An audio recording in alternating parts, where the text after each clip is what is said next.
Hello, welcome to episode 12B of the Perfect Genetics Challenge, Generation 3. This is part of a set of 3 episodes covering the process I undertook to keep the save running. It was crashing and refusing to save, so I had to do something. Episodes 11, 12A and 12B follow the process from beginning to end. If you haven't seen episodes 11 or 12A, then you might enjoy this episode better if you watch them first. Episode 11 runs for about 13 minutes, and episode 12 was going to be about 58 minutes, so I cut it in half. And this is the final half of that episode. Hope you enjoy them. And episode 13 will be back in Lucky Palms with the main household, and where Donna is still trying to get herself an heir. At the end of episode 12A, we were briefly introduced to the household of Byron Walker and Wendy Hope, and now we're going across the street to spend some time with Cindy's imaginary friend made real Bobby and his family. We're just in time for Whitney's birthday. He's aging up to teen. Now, Whitney joined the game when I discovered that Bobby had a girlfriend and they had a baby. They were living in Mountain Lake at the time, and I think Raina is a sim that the game generated.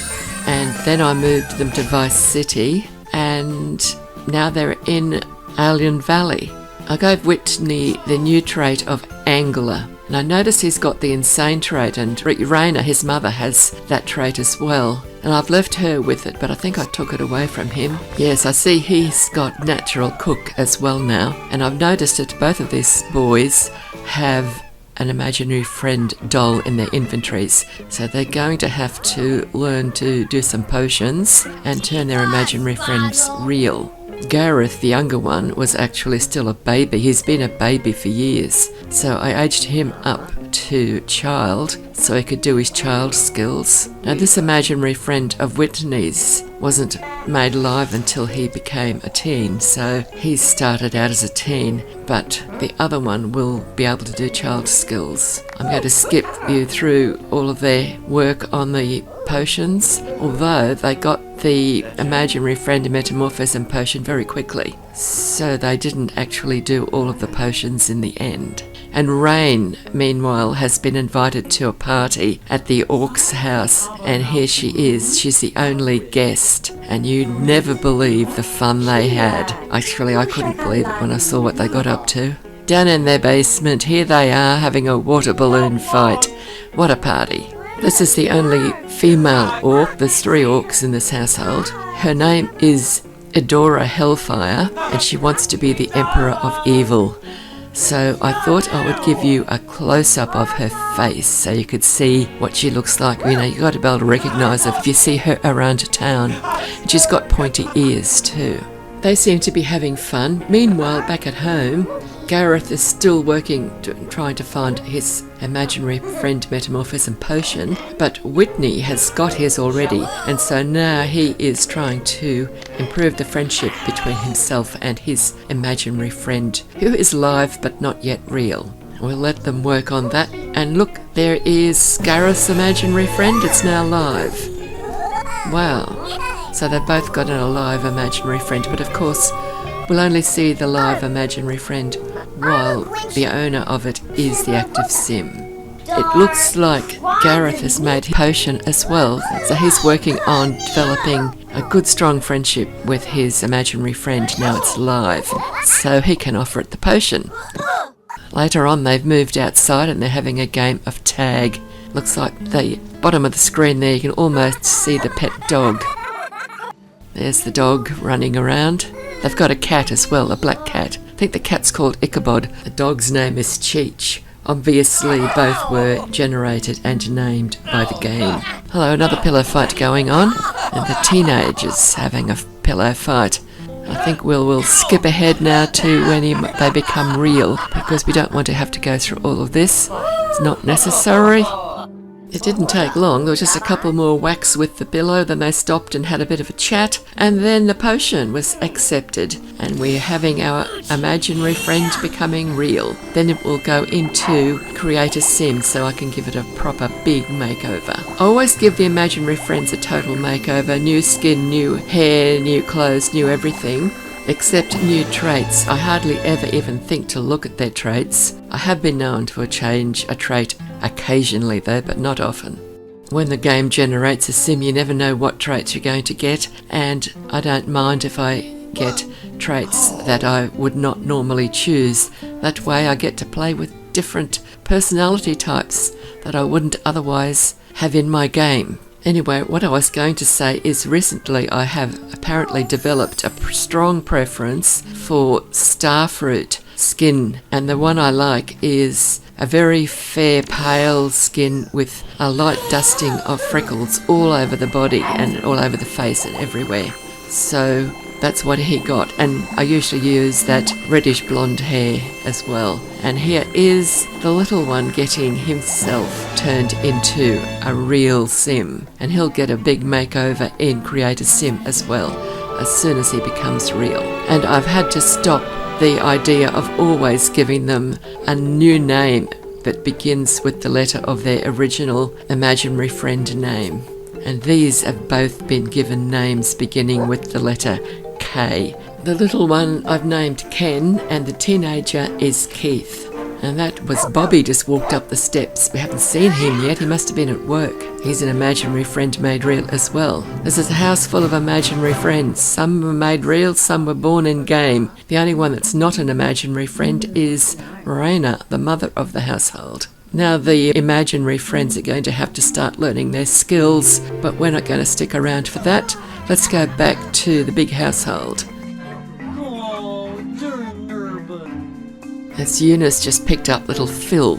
Poor little Phil, he spent most of the time we've been in this world stuck in the playpen. Every time he gets out, somebody puts him back in again, and then he got stuck and I couldn't get him out, and the only way I could interact with him was to do the cheat reset sim. And then of course he lost his doll, but I had a spare one in the family inventory, so I gave that to him, so he's still got a doll.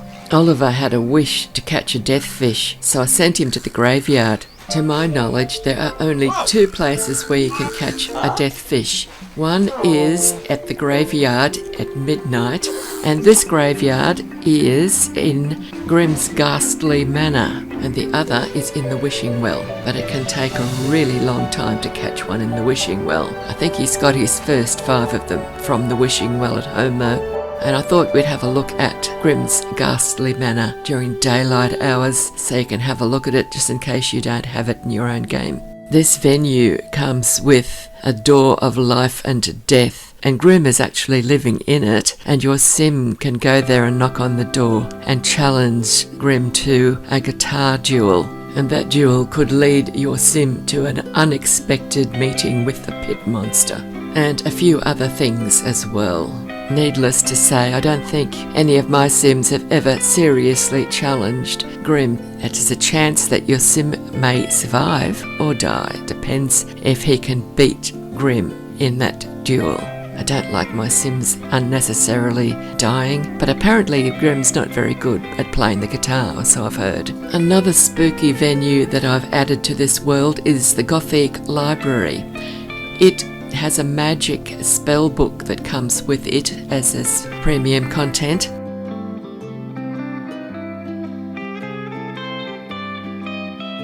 And I went into Midnight Hollow and I got the lot that the hospital is on in Midnight Hollow, and I gave it a bit of a makeover, spruced it up a bit so it's not so gloomy. And there's one other thing that I should tell you about as well. It's a bakery that I built. It's the Spectral Bakery, and it has got the bakery items in it. The Sims can go in there and buy them, and it's also got a little restaurant and a waiter. The Sims can go and the waiter will take their orders and they can eat there. And out in the yard there are some tombstones, and I managed to put ghosts into them, and the ghosts haunt the place at night. And I've forgotten the details of how I got the ghosts in there, but it's got something to do with collecting a whole lot of the spirits that come with the Ghost Hunter Courier. They're available in Buy Debug, and I think I had to put them on the extra large version of Carter's display case that came with the World Adventures expansion pack. And I really can't remember how I had to do it. But yeah, if you have this in your game, you're going to have ghosts that come out at night. But I don't think I've put a deathfish spawner in the pond. That would be cool to add one of them in there as well. Then we'd have another graveyard for them to go fishing in at midnight, and they would get haunted by the ghosts. Sounds like fun to me. I might do that here at some point. And the wind chime tinkles away there while you're on the lot. There's plenty of things for the Sims to do in this world. This little park that I made is fun as well. I will have to come back to this world occasionally to get these teens ready to age up to young adults. There's Connor in the swimming pool. He's still got a bit of study to do. I may not get them to have to read all of their recipes that are available to them, but I want them to read a few. And then there's the fishing books, and then next time I come here I'll probably play in here for a while and get them out and aged up. There's 4 of them that need to age up to young adult, but the main focus from now on will be with the main household back in Lucky Palms. But this world is just so relaxing to have them in, and I think it's about time that little Clara got that doll made real. She's already done it once, but then I got the save mixed up and I took the one that was saved from before she made it real. Look at the colour that thing came out as when I spun the dice when I put it down. It's time for little Phil to age up. He's going to become a child, and looks like he's hungry, which is good because he'll be able to eat his cake in a minute, won't he? Let's hope it doesn't affect him getting traits. I want to be able to choose both of his traits. He is the son of Oliver and Poppy, and little Clara's little brother. And all of the teens are from Generation 2. They're ready to age up to young adult and find their place in Generation 3. If any of them get married and have babies, they'll be Generation 3 babies.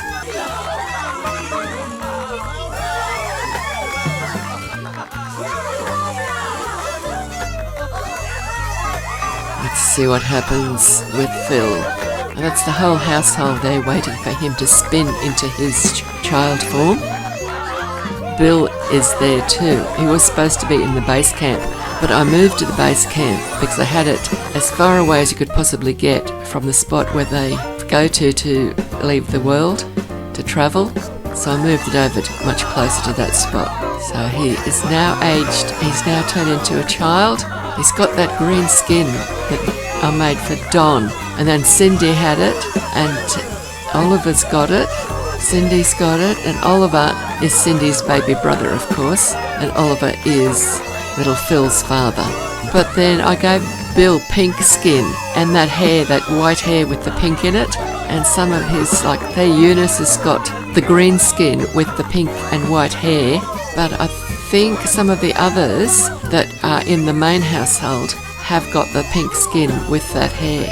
I was hoping, as one of the things I'm doing with the different spouses of the heirs is to add different hair colours and skin colours in to the game just to see what happens through the generations. So the cake is all gone, and Bill and Parker still need something to eat, so Bill's taking care of that. It's over to the buffet table. I suspect most of that food is going to be wasted, but they can have something to eat.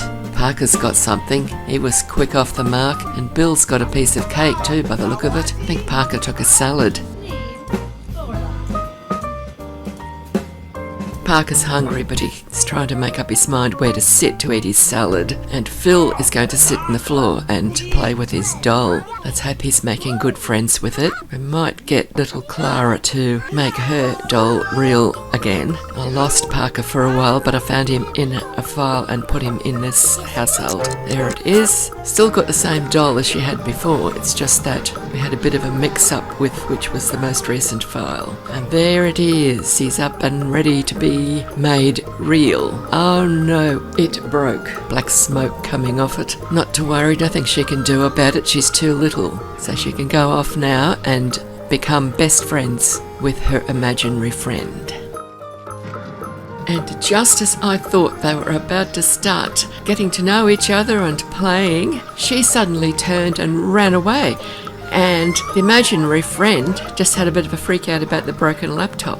And then, after contemplating the broken laptop for a while, he just so quietly wandered out, headed for where he thought little Clara had gone. Actually, he knew exactly where she'd gone. Her imaginary friend made live. He didn't need to be told where she was. And she's come out to the central courtyard and joined her father in a competition of throwing goals. And Eunice is there watching, and she's decided to cheer them on with a school cheer. Well, I guess they'll be there for quite a while doing that. Eventually they got tired of that competition and it was over, and that was when Clara finally had time to devote to her imaginary friend doll that's now live. And they had a chat and they started getting to know each other much better and becoming the best of friends.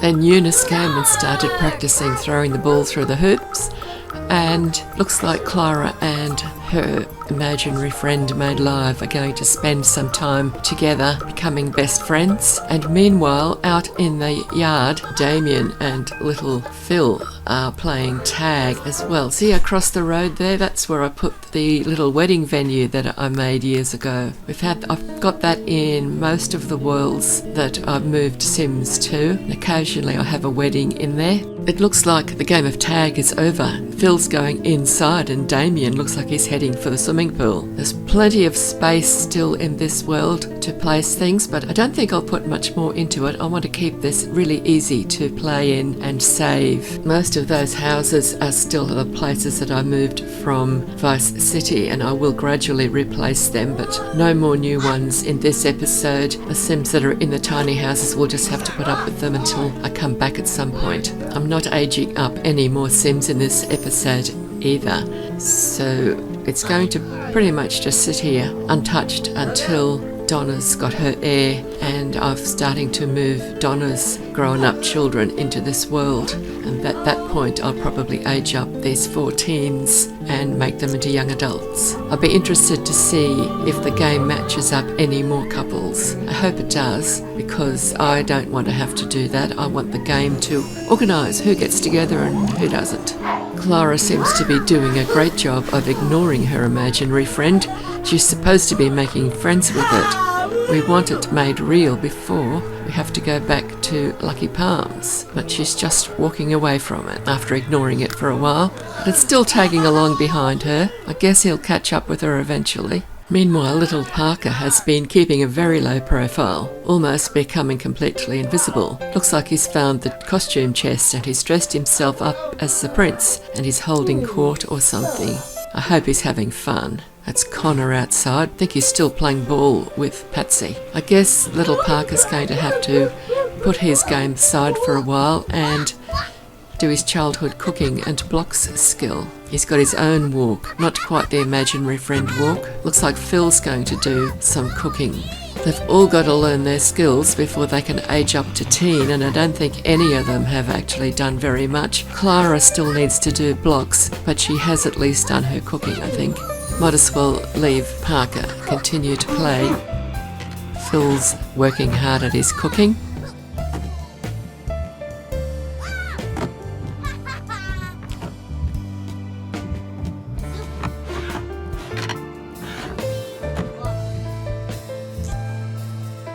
There we go.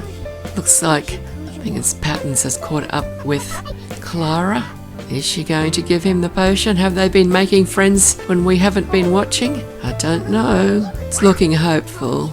Maybe I'm just getting preemptively hopeful. That looks like a nice painting. Whoever did it should finish it. Now this is that little park, and I wanted to have a look at it in the dark, and it has got some fireflies over the wishing well. It's not the really pretty ones, but there are a few different types of nighttime fireflies that come to the wishing well if the Tree of Prosperity is on the same lot. I used to always put the Tree of Prosperity on the home lot as well because I have the wishing well there, but I've stopped doing that over the last few years. And I thought having them out in the open in a ground level park would be a great opportunity. And I've discovered that the harvestable plants that I've got planted in amongst the heather, the Sims cannot harvest them, so I'm going to have to move them around a bit. You've always got to play test anything you build because everything might look absolutely perfect, and when you try to put a sim through it to test it, there's all sorts of things that they can't do that you thought would be no problem. See, he can't get to that mushroom. I thought he'd have no problem walking through the heather because I'm pretty sure they walk through it sometimes, but obviously not.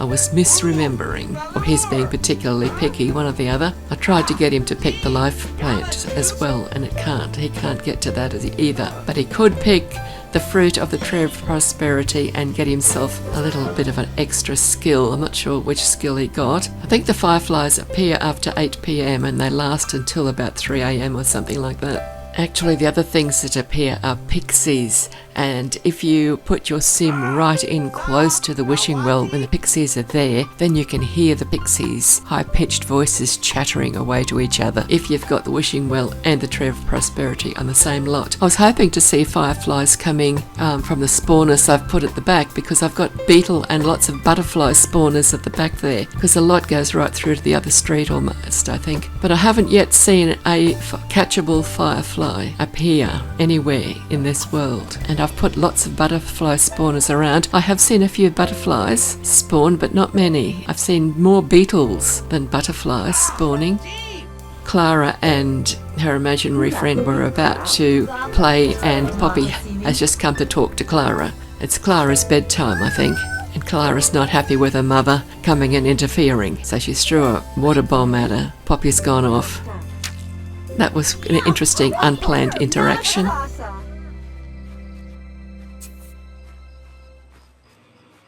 At least these two are communicating now. But she does need to go to bed. She's very tired.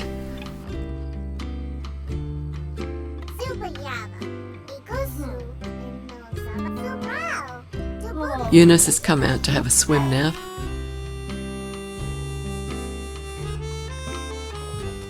Oh, what a dive. She's done a great dive there. Better than the bomb dive that Damien did earlier.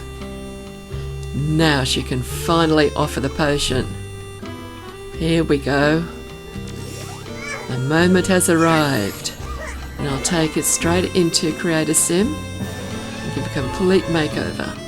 Because this was the last thing I needed to do before we head back to Lucky Palms. And here is Quentin after his makeover. He looks different, doesn't he? You'll know him from a distance. And that horse is licking the salt lick. That salt lick is, when the horses lick it, it's supposed to generate Zenyatta magic gnomes. And I'm hoping they might start appearing, but it's a community lot and they may not appear on a community lot. I don't know. I might have to come back here one day and just put some there. Oh look, we haven't seen the fawn yet, and there he is. He was in the park. I think he was catching butterflies. There must be butterflies appearing there. And there's tourists at the little fishing hole. And I've put a fairy castle here now as well. You can just see it there near the rock. See it near the sunflowers? Quite a few visitors from China. And I've sent Oliver here to do some gardening. I want to make sure that he can get to all of the harvestables that I've put around here. He's going to go fishing after he's finished collecting harvestables. There's some seed spawners here as well. I put all sorts of spawners, but tried not to put too many. So I really want this game to be stable and easy to save. I don't want to have to keep on shutting down and reloading every time I save, because then I get tempted to just play a little bit longer before I have to save, and then I'll get a crash because it's run out of memory. If I just stay in control and don't put too much in it, it'll stay very playable. Now he's going to fish.